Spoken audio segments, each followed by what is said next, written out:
So let's have a look at the next 10 MCQs of paper 3.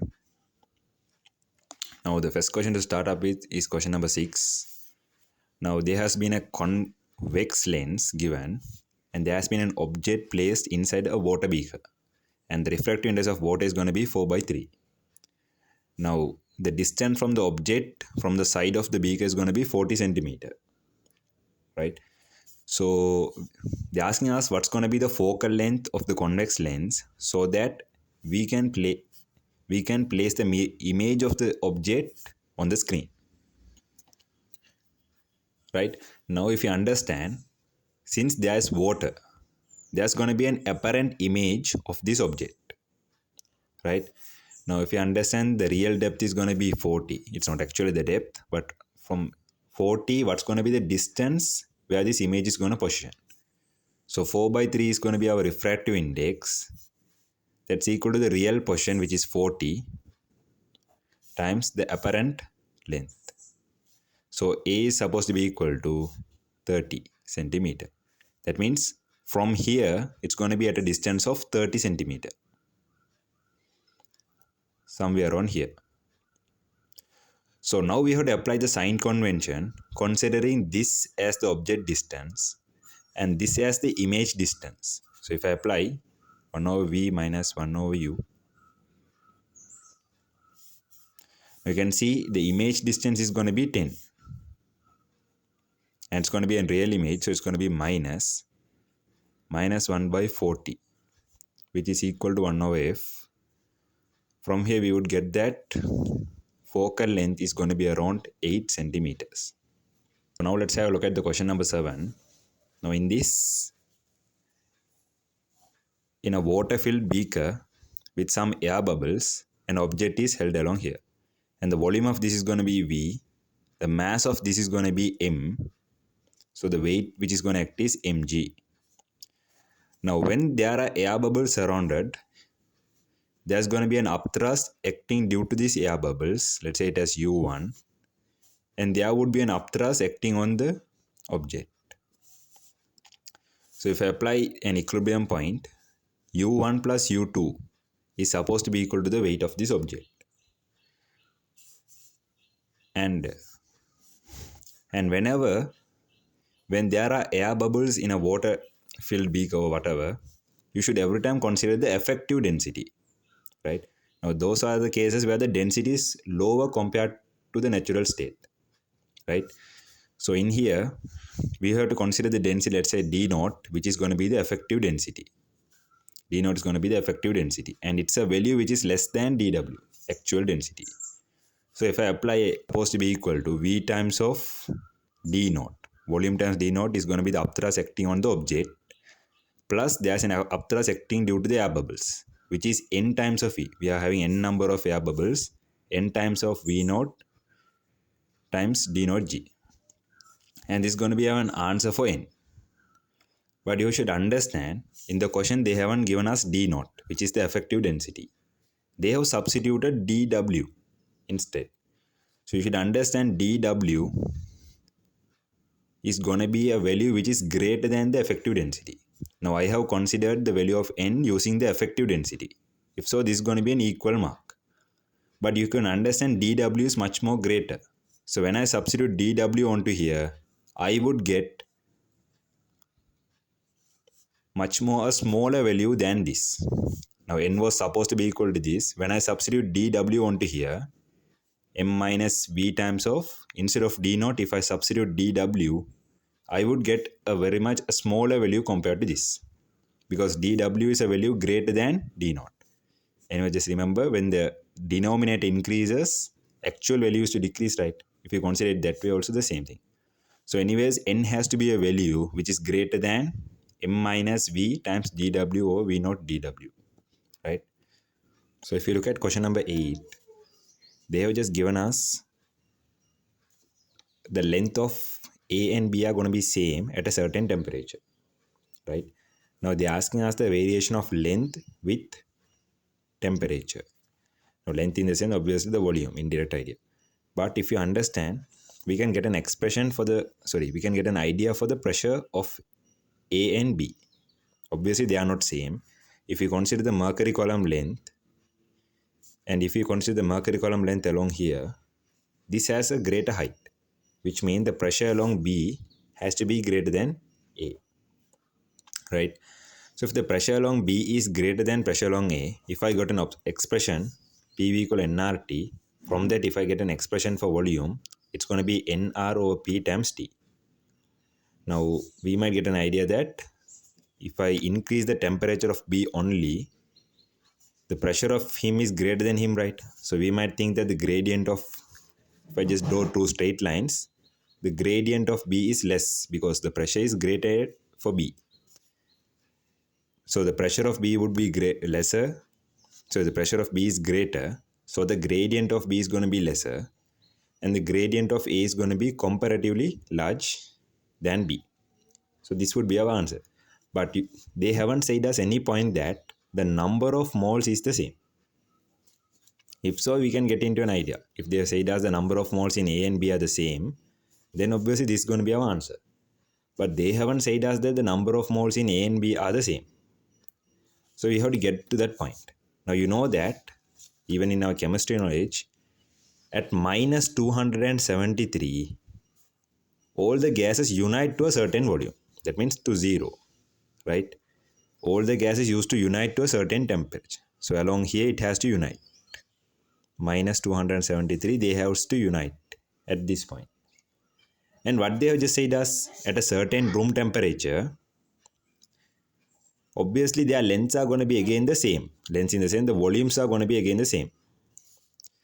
So at a certain another temperature also they has been coincided with their volumes.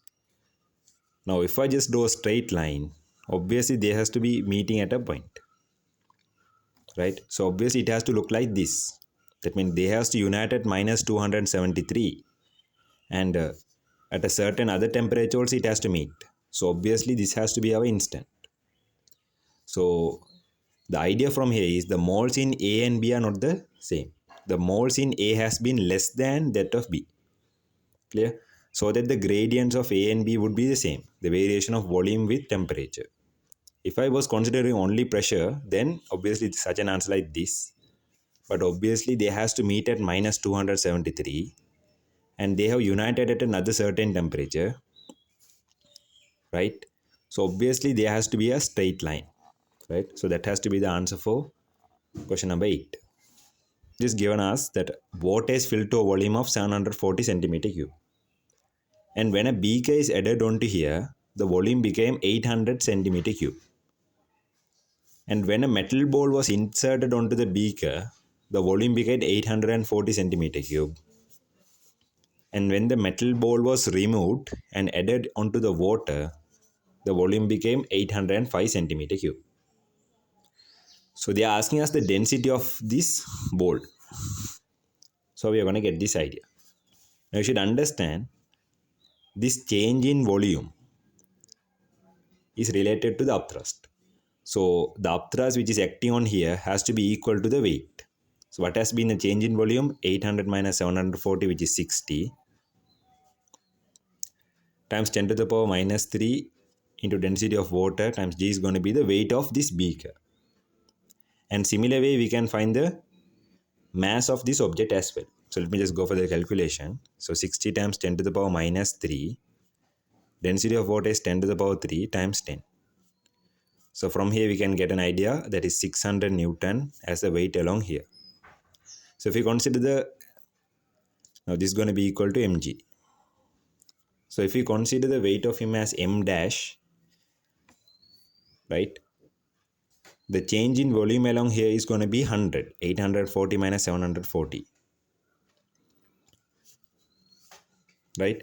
So rails, if you can also go with the subtraction of 840 minus 800. That way is also fine.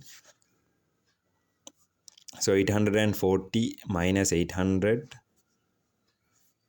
times 10 to the power minus 3 times 10 to the power 3 times 10. This is going to be equal to m dash g. Now g and g cancel off. So from here we can get an idea for m dash, which is 840 minus 800 is going to be 40, it's going to be 40 kilograms. So this is going to be the mass of him. Now m dash is going to be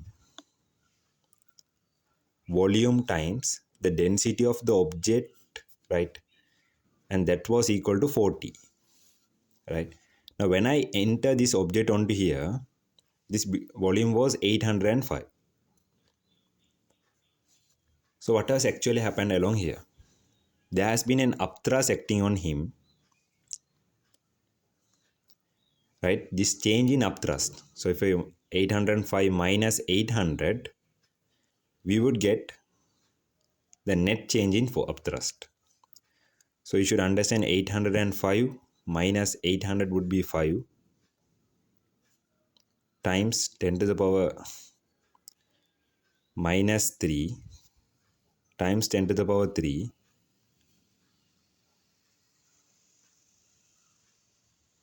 would be equal to V rho WG, right? V rho WG. And if I divide both of these expressions, sorry, V rho W, we are just considering only the mass which is displaced. So V rho W. And this is going to be equal to 5. So if I divide these two expressions, I would get rho naught divided by rho W as 40 divided by 5, which is equal to 8. So from here we can get the density of rho naught, which is 8000 kgm minus 3. So now in question number 10,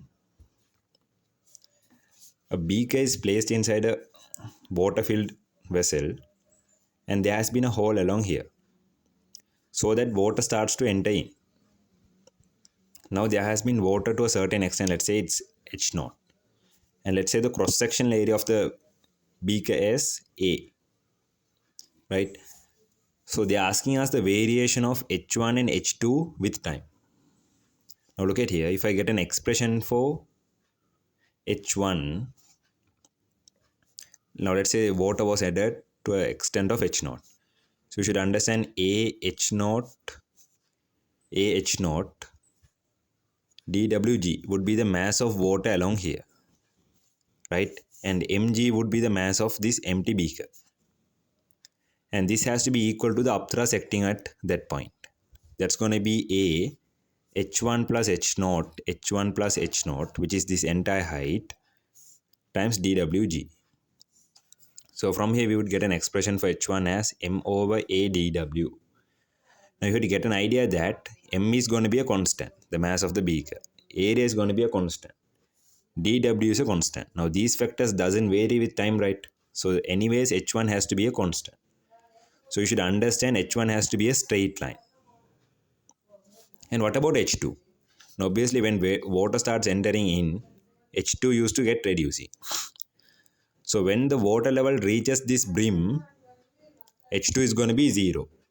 And after that onwards, H1 won't be constant. Water starts to get added from along here as well. So our graph has to be H1 is reducing, H2 is reducing and H1 is a constant, right? And it's only until the extreme where the water level reaches here. That means when H2 is equal to 0. So this for the variation of H1 and this for the variation of H2, right? Now if you look at question number 11, make sure that you're going to take it as a theory. When two vectors of equal magnitude are added, it's going to be 2a cos theta over 2. Now for the ones who are using bio, obviously we might not able to get this at once. Now see here, if I just do the vector triangle, start from one vector, if I start it along here, where it ends, start the other vector. Now join initial and final, so that you can see that angle along here is going to be theta. Now these two vectors are same, right? So this has to be of equal angles. So if it was alpha, alpha plus alpha is 2 alpha. 2 alpha is supposed to be equal to theta. So from here, alpha is supposed to be equal to theta by 2. So now these two angles are theta by 2. Now this is going to be our resultant vector. Now if you take the components a cos theta by 2 and a cos theta by 2, r is supposed to be equal to 2a cos theta by 2.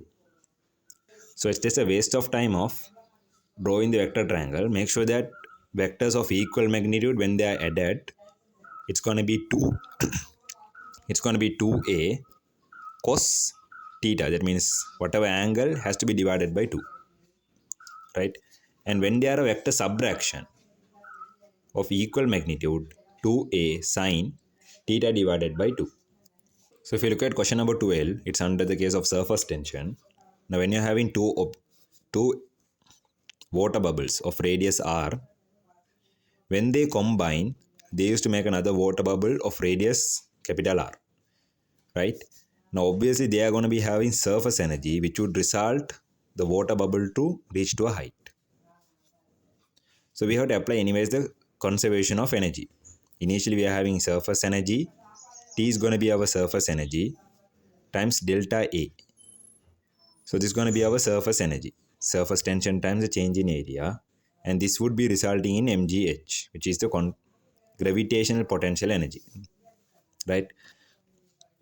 So first of all, we have to get an expression for capital R in order to get the change in area. Now you should understand, addition of these two air bubbles would finally result in this. So if their volumes were V and V, this has to be 2V. So 4 over 3 pi r cube is supposed to be equal to 2 times of 4 by 3 pi r cube, simple r cube. So from here we can get an expression for capital R as 2 to the power 1/3 r, right? So now if I apply conservation of energy, T times of change in area is supposed to be equal to gravitational potential energy. So T times of 4 pi r squared times 2, because we are having initially 2 air bubbles, minus 4 pi 2 to the power 2/3 times r squared. So this is going to be equal to the weight along here. Now if you understand 4 by 3 pi simple r cube. Now simple r cube in the sense we are having equal masses, right? So m along here and m along here is going to be 2m. So that's why 4 by 3 pi r cube, there are two masses. Combination of this is going to be along here. So times 2 g into h, which is going to be the height. So from here we would get an expression for h as 1 divided by r. So h is proportional to r to the power minus 1. So it's going to be our answer for question number 12. Number 13. Now they have just given us an information about their relative humidities and their absolute humidities. And they are just questioning us about the dew point temperatures and the actual temperatures of those rooms, right? Now they have given us that absolute humidity of B is equal to the absolute humidity of C. Now this information is really important, so that dew point temperature of dew point temperature of B is equal to the dew point temperature of C. Because why? If I just consider a room, there are two rooms actually. Now there has been absolute humidity. Now in order to saturate that, we must make sure that the temperature is reduced such it's going to have its saturated absolute humidity. Now if both of them have the same absolute humidity, obviously they must be connected to the same saturated absolute humidity, so that the dew point temperature of both of them used to be the same. So dew point temperature of B and C must be the same. And if you consider, they have just given us that relative humidity of A and relative humidity of B are the same. But the absolute humidity of A is less than that of B, right? For this, if you consider the expression for relative humidity, you know that it's absolute humidity divided by saturated absolute humidity at a given temperature times 100, right?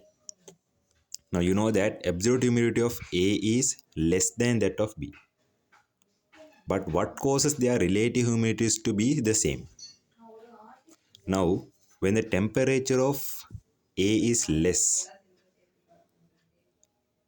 right? When the temperature of A is going to be less than that of B, the saturated absolute humidity at a given point is also going to be the less.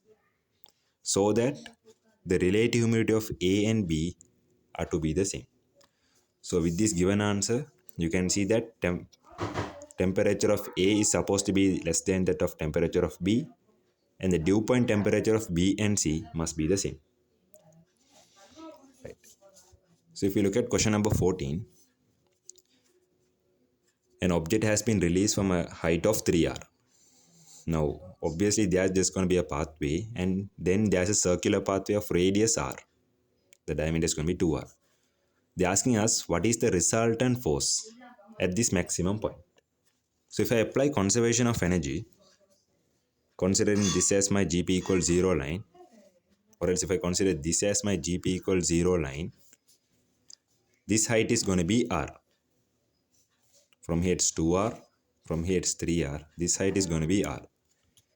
So if I apply conservation of energy, we would get that mgr is supposed to be equal to half mv squared. From here we can see that v squared is equal to 2gr, which is along here, right?